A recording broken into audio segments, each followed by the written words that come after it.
Ukimaliza kuandika unaniangalia. Unajua kwa nini nimeandika nguvu ya ushauri? Huwezi jua, kwa sababu Mungu hajasema na wewe. Mungu amesema na mimi kukuletea hiki leo. Yawezekana ukawa ni uponyaji katika maisha yako, ukawa ni uponyaji kwenye biashara yako, ukawa ni uponyaji kwenye kazi zako za mikono, ukawa ni uponyaji kwenye familia, kwenye ndoa ulionayo. Nguvu ya ushauri. Nisikilize vizuri. Umefika hapo ulipo kwa sababu umepitia mikono ya watu wengi. Toka unabebewa mimba, uko katika tumbo la mama yako, unaendelea kukua mpaka umezaliwa, mpaka umefika hapo ulipofika, ni kwa sababu nyuma yako umepita kwenye mikono ya washauri wengi. Maisha ya mwanadamu hayawezi yakawa strong, yakawa imara, yakawa ni maisha bora kama hajakutana na watu wa kumsaidia ushauri katika maisha. Ni walokole peke yake wasioelewa wanaoweza kusema mimi Mungu tu bwana, mimi Mungu tu. Utaniambia nini? Wewe ni mlokole ambaye umepitwa na wakati. Biblia inasema Mungu anaitwa Emmanuel. Neno Emmanuel maana yake ni Mungu pamoja na wanadamu. Maana yake ni nini? Maana yake ni kwamba Mungu hawezi kufanya kazi peke yake. Ili Mungu aweze kukamilika katika majukumu yake, lazima awepo na mwanadamu. Na ndio maana akasema amezaliwa mtoto wa kiume anaitwa nani? Emmanuel, yani Mungu pamoja na wanadamu.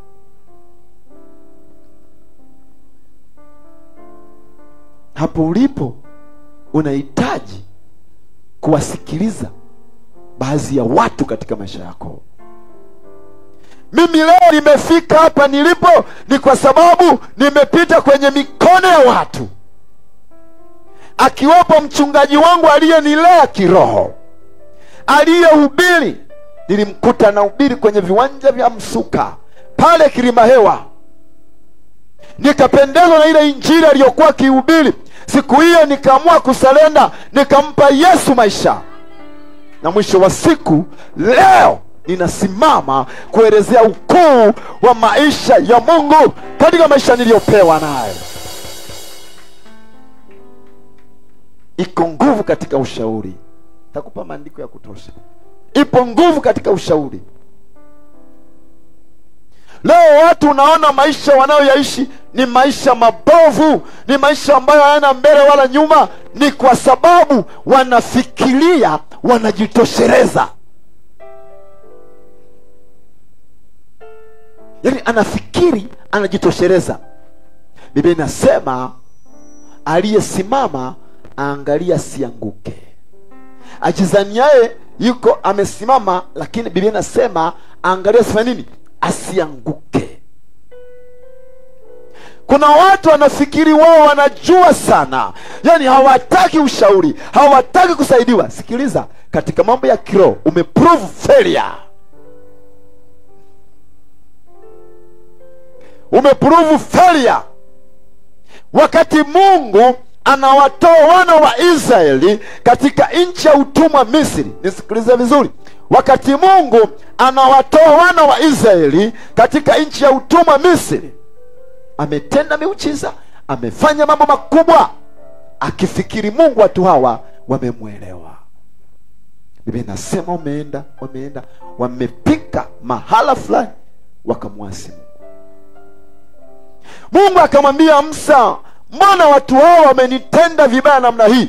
Nimetenda miujiza yote wakiwa katika nchi ya utumwa, lakini wameniasi.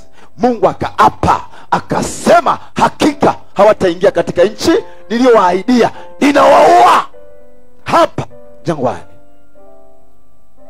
Ninawaua hapa jangwani. Musa akapiga magoti mbele za Bwana, akamwambia Mungu, usifanye hivyo.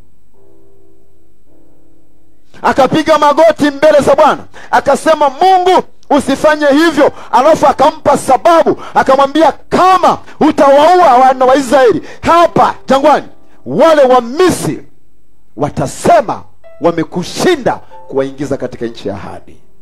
Mungu akarudi nyuma, akafikiri, akasema sawa. Mungu akasema sawa. Na hapo Mungu alikuwa amempa Musa bonasi. Anamwambia, baada ya kuangamiza nitachukua uzao kupitia nani? Wewe. Sifa, heshima. Musa hakujali heshima yake, akasema hapana, hapana. Akaogopa Mungu kwenda kulaumiwa. Angelaumiwa Mungu pamoja na Musa aliyowatoa wana wa Israeli wapi? Misri. Lakini Musa akasema, Mungu hapana, ninaomba watu hawa usiwaue, wasamee. Mungu akasikiliza ushauri wa Musa, hakuwaua. Pigie Mungu makofi na vigelegele. Weka mikono juu, 1 2 3. Pigie Bwana Yesu makofi na vigelegele. Weza makofi na vigelegele. Yaani uko hivi, kama umeokoka, na najua umeokoka, hautaweza kusimama imara, hautaweza kukompiti kwenye mashindano unayopitia, hautaweza kuvuka kwenye situation unazozipitia pasipo kupata watu wa kukusaidia mashauri.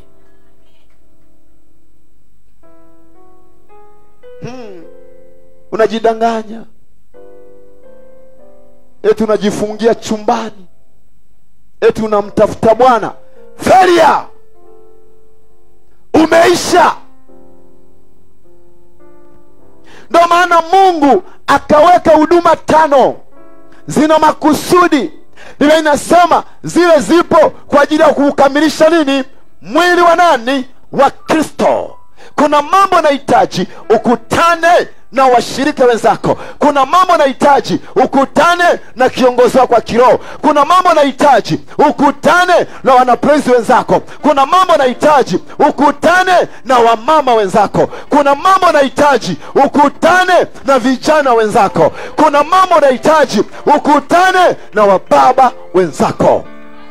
Biblia inasema ajitengae na wengine hutafuta mambo yake mwenyewe, hutafuta matakwa yake mwenyewe. Maana ya neno farisayo katika Biblia ni yule aliyejitenga. Ndio maana ya neno farisayo. Kataa kuwa farisayo, kuwa na pamoja na wengine, tembea na wengine, sikiliza mashauri ya watu wengine. Sikiliza, wewe nikusomee vitu fulani hapa. Katika maisha tunahitaji ushauri wa hekima. Nasikia? Ile wise counseling. Tunahitaji ushauri wa hekima, wise counseling. Yaani vinginevyo tutashindwa kuwa vile Mungu anavyotaka tuwe. Kama utapata ushauri, hutakubali mashauri, kwa sababu Biblia nzima imejaa mashauri.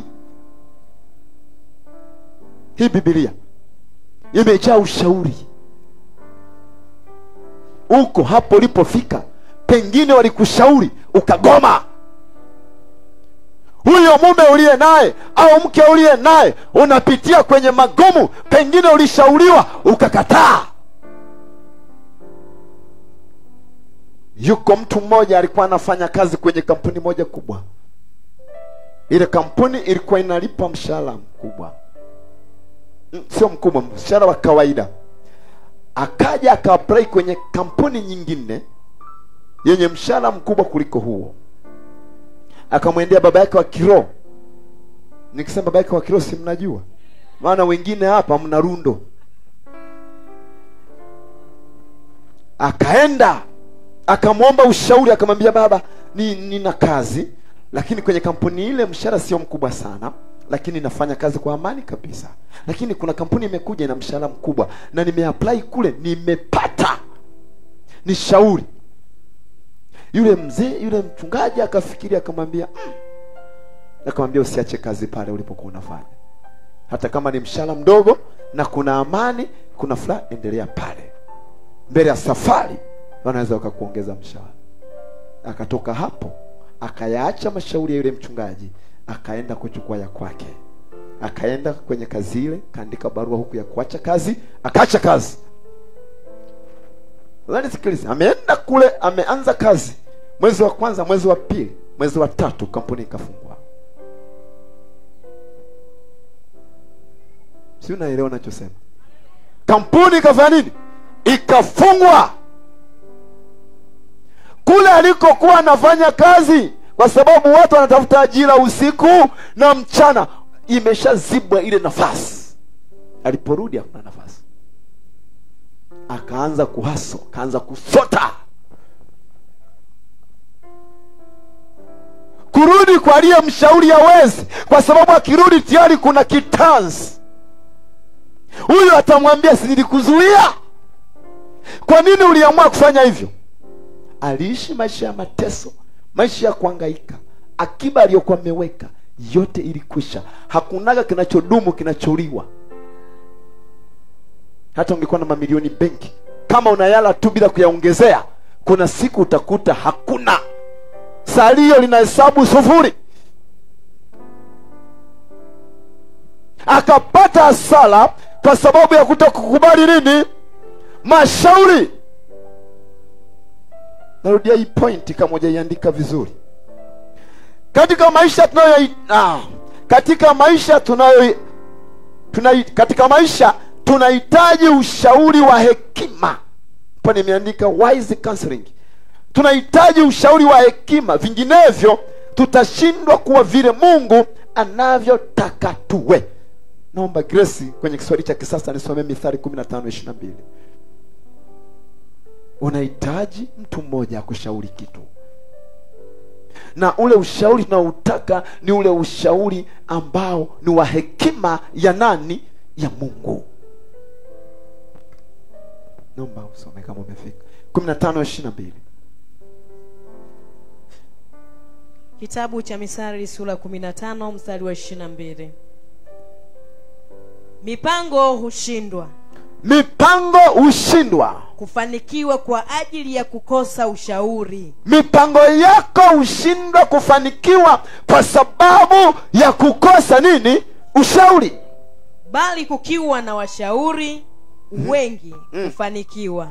Bali ukiwa na washauri wengi walio sahihi, mipango yako ufanikiwa. Hiyo ni neno la Mungu katika kitabu kitakatifu. Nimekwambia umefika hapo ulipo kwa sababu huna washauri wazuri.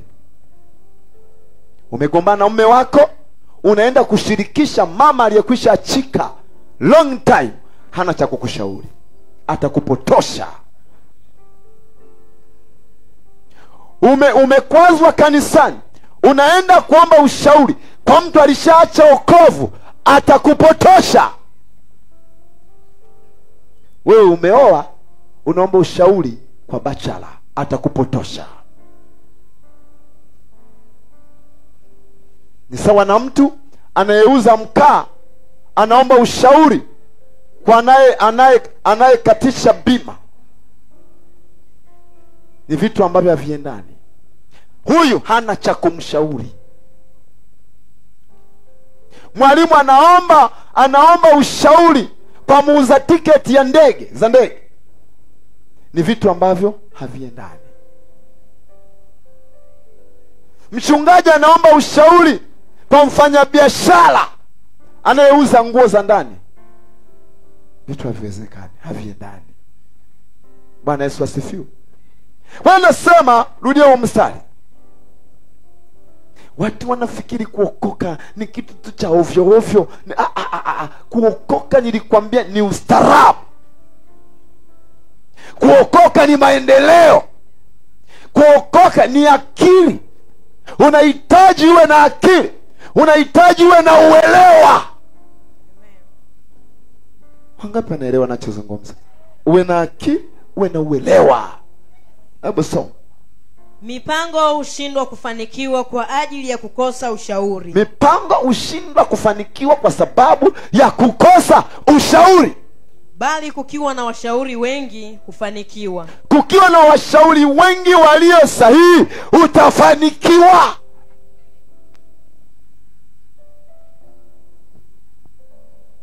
Mchungaji yupo kanisani kwa sababu moja ya kuhakikisha anatatua shida za washirika katika roho.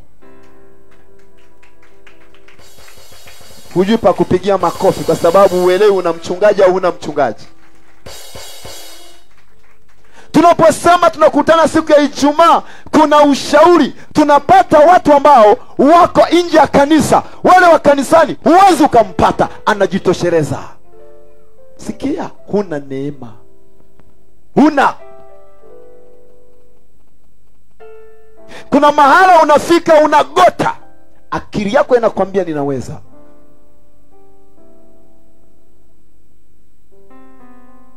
Mimi nilikuwa ninakaa, nakumbuka siku moja nikanunua nanasi moja, nikaenda kwa baba yangu huyo wa kiroho nyumbani, sikwenda kanisani. Nikamkuta ananyoosha nguo. Nikaanza kuongea naye vitu ambavyo navijua mimi mwenyewe. Anambia hiki hapana, hiki kiko hivi. Hiki hapana, hiki kiko hivi. Sikwenda kanisani. Nilienda nyumbani.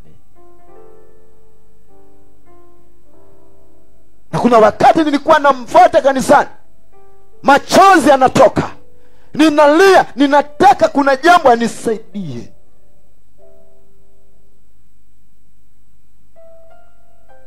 Tulikuwa na kiduka, tuliwahi kuibiwa kiduka chote. Nimemaliza kuhubiri Bukoba, nimeenda Bukoba huko tumehubiri, tumerudi baada ya muda kile kiduka kikakombwa chote. Mimi sikumuelewa Mungu. Sikumuelewa Mungu. Nimetoka kwenye injili. Ni sawa na siku ile niko hapa nahubiri, Mafuru anaiba TV. Yaani kuna vitu yaani Mungu muelewi yani.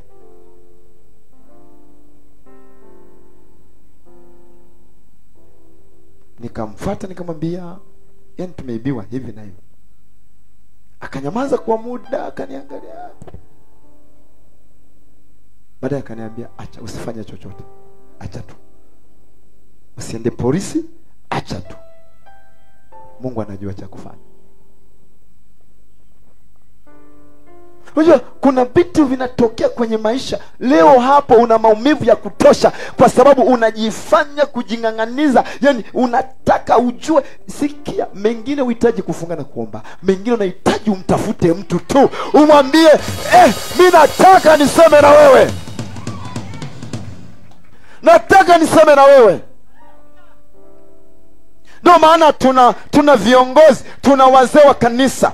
Mfuate mzee wa kanisa, unayeona huyu anayo hekima ya kuweza kunijenga.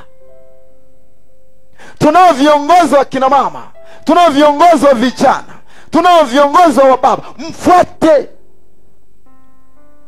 Eti umegundua kila kitu, niko nyumbani naomba, utakufa na vidonda vya tumbo wewe.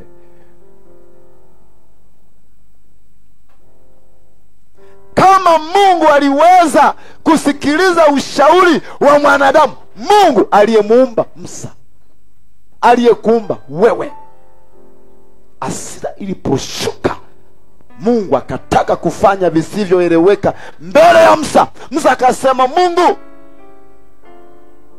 naomba, niko chini ya miguu yako Mungu, ninakushauri Mungu, usiwaangamize hawa watu. Ukiwaangamiza unawapa wa Misri fursa ya kukucheka, na sisi tutakosa nguvu tunaokutumikia.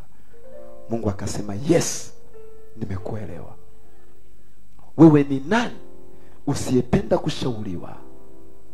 Umevunja ndoa kwa mikono yako mwenyewe. Ulidanganywa na mashoga. Mwanaume anakubabaisha nini? Kwani ana nini? Liache liwepo. Hata kama ni lilevi, liache liwepo. Hata kama lifanyi kazi, kuwepo kwa lenyewe linakupa heshima. Biblia inasema siku za mwisho wanawake 7 watamfuata mume mmoja, watasema tumejenga nyumba zetu, tuna chakula chetu, tuna mavazi yetu, ila tunaomba heshima ya kuitwa kwa jina lako tu. Ushawahi kupasoma hapo? Alafu unampata mume unamchezea. Nani alikwambia ndoa ni ajira? Nani alikwambia? Nani alikufundisha ndoa ni ajira? Nani alikufundisha wewe binti, wewe mama, kwamba ndoa ni ajira? Unaenda kulipwa mshahara. Unakutana na matapeli wa imani, unakutana na majitu yaliyochoka, yaliyovunja ndoa kwa mikono yao, alafu wao ndio wanakuwa marafiki. Utavunja ndoa yako. Ushauri unapata kwa nani? Nitakuonyesha watu waliopata ushauri mbaya ikapelekea kifo katika maisha yao. Andika pointi ya pili. Huduma ya ushauri huliponya taifa na kuleta wokovu. Andika hivyo. Huduma ya ushauri huliponya taifa na kuleta wokovu. Linaweza lisiwe taifa kama taifa, ukawa ni wewe.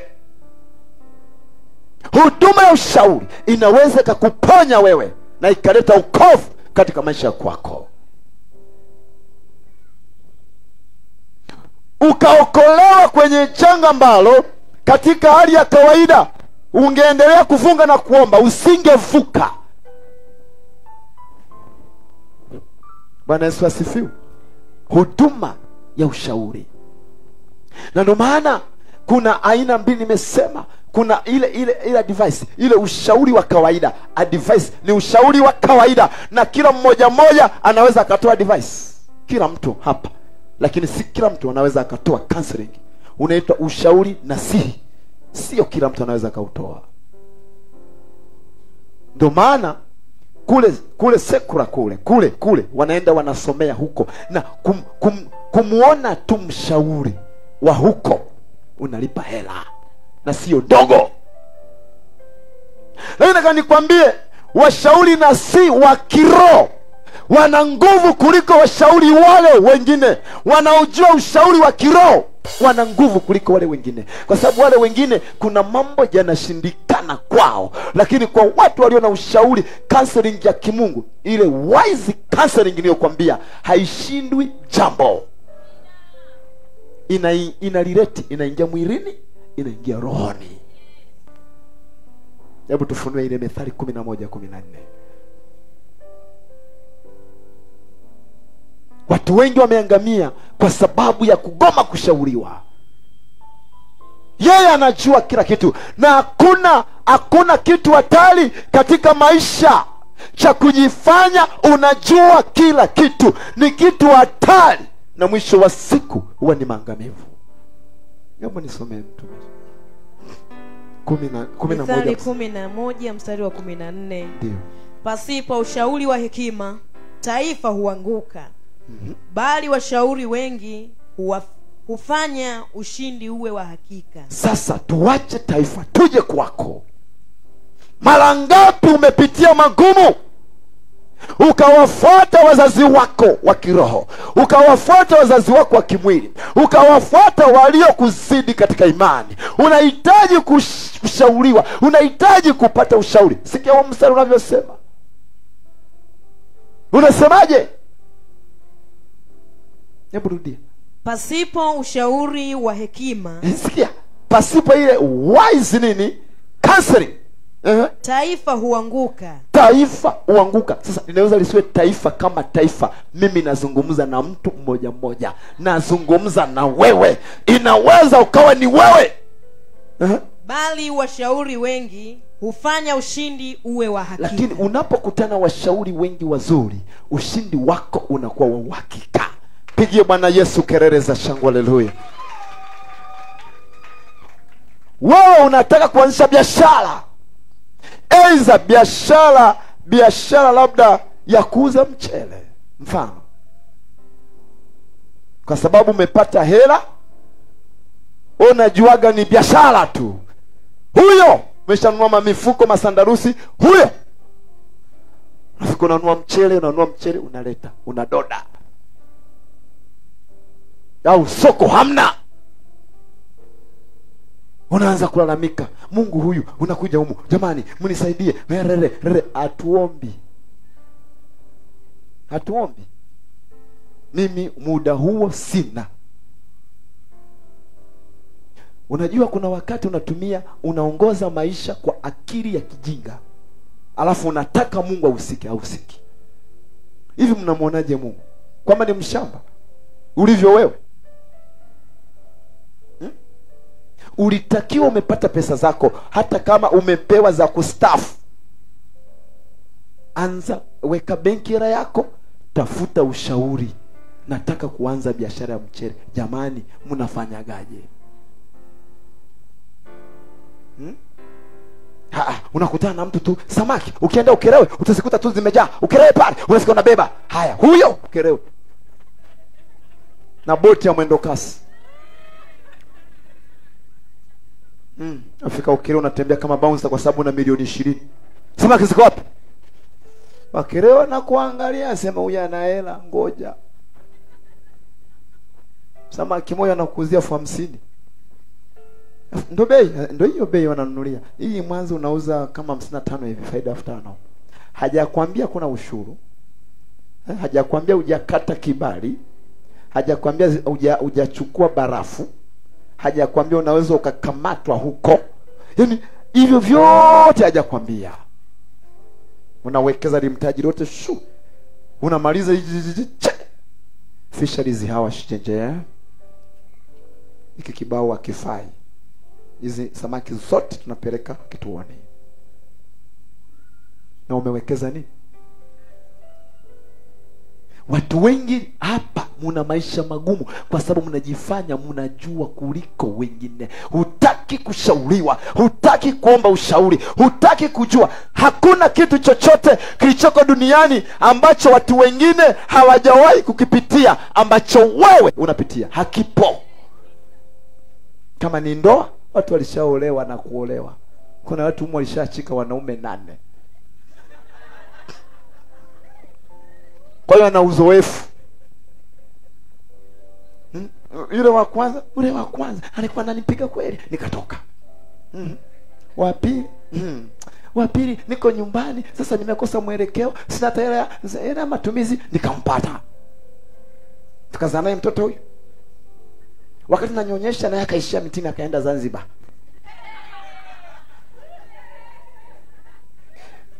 Watatu wakati naelelea huyu, nikakosa kabisa mwelekeo, akajitokeza. Akanipa mtaji wa kukaanga mandazi. Nikaenda naye. Ni wazoefu.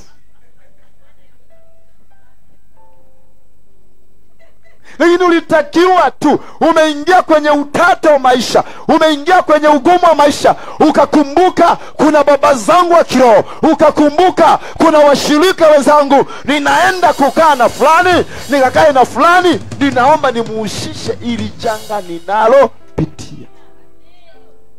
Eti unafanya siri. Wanawake ni waongo. Wewe ndo liwongo. Wewe ukiona mtu anasema lenyewe ndo liwongo. Mimi ninapita kwenye magumu. Akisema atajua mwenyewe. Mimi nataka wokovu, mimi nataka msaada, mimi nataka kusaidiwa. Sina cha kufanya. Na utajiri sio pesa. Utajiri ni yale mawazo unayoshauriwa na mtu. Ukiyafanyia kazi lazima ubarikiwe, lazima uponywe. Katika maisha, kama unataka kuharibikiwa, kataa ushauri. Kataa ushauri. Yaani kataa ushauri. Kila anayekuja unamuona afai. Mtu mmoja akasema, utanishauri nini wewe umemaliza la 7? Utanishauri nini wewe? Mimi nimesoma vyuo vingi, fundisha watu wengi. Utanishauri nini? Pigia Bwana Yesu kelele za shangwe kama unabarikiwa. Haleluya. Namba 3. Namba 4. Ushauri unaleta njia. Ushauri unaleta njia ya kutokea.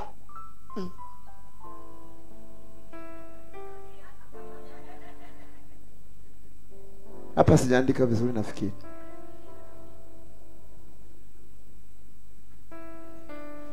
Ushauri unakuonyesha njia ya kutokea. Sio unaleta. Unakuonyesha njia ya kutokea. Kuna wakati katika maisha yanafungwa, unakuwa kama uko kwenye box. Yaani umefika mwisho. Unaomba haviombeki. Tuko pamoja? Wangapi wanaamini hicho kitu? Unaomba haviombeki. Unakalia tu kulia. Mungu hataki machozi, anataka umpe hoja. Sasa kwa sababu umechanganyikiwa, unahitaji yani unatamani uwe upepo upae, unatamani uvue nguo utembee uchi, yani akili imechizika. Unahitaji neno moja tu kumpata mtu akwambia, hebu niambie unapitia nini? Kwa sababu wewe utakuwa unaliona kubwa, alafu utakuwa na majaziba. Yule anayekushauri atakuwa yuko chini, hana jaziba, anataka kuelekeza. Hebu niambie. Unaeleza. Hii shida ndogo mimi ishai kunipata, nikafanya hivi. Mambo yakaisha. Nenda kajaribisha, kafanya hivi. Na unaenda unajaribisha, mambo yanaitika. Pige Bwana Yesu kelele za shangwe tena. Naomba tusome Methali 1 mstari wa 5. Methali 1 mstari wa 5. Nguvu ya ushauri inaleta wokovu katika maisha ya mtu. Mithali sura ya 1 mstari wa 5. Wenye hekima na wasikilize, nao waongeze elimu yao. Wenye kupambanua na wapate mwongozo. Ndio tena. Wenye hekima na wasikilize, nao waongeze elimu yao. Umesikia? Wewe uliyoko hapa unaitwa mwenye nani? Mwenye hekima. Sasa usikilize ili uongeze nini? Elimu. Wenye kupambanua na wapate mwongozo. Upambanua alafu upate maelekezo, mwongozo. Yaani unajua shida inayotutesa watu wa Mungu tuliokoka, yaani sijui kwamba watu wanakuja kanisani kufanya nini. Yaani wewe unakuja kufanya nini? Mimi naonanga tu mnakuja kuimba labda. Lakini kama unataka upate kitu hivyo ulivyokaa, kuna kitu naingiza kwenye akili yako. Ili utakapotoka hapa, ukifika nyumbani, ujue namna ya kuishi na mume wako na mke wako na familia yako na wale wanaokuzunguka. Nilikuwa namwambia mtu mmoja hivi, unapoolewa si tu ndoa ni ya watu wawili, kwa sababu nimeshasikia machizi mengi anasema kwani ni nini? Mimi sio nimeamua. Unapooa kwanza ni wewe na mume wako, kuna wazazi wako, kuna kanisa, kuna jamii inayokuzunguka. Ndio maana unagawa kadi. Tunakuja hapa, tunawasubiria na tunamalizaga ibada hatujala. Alafu leo mnaachana bila kutuambia. Uliona wapi?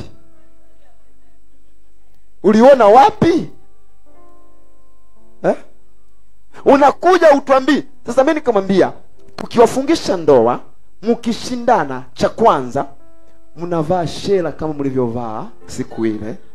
Alafu mnatuma kadi upya kwa wale tuliokuepo.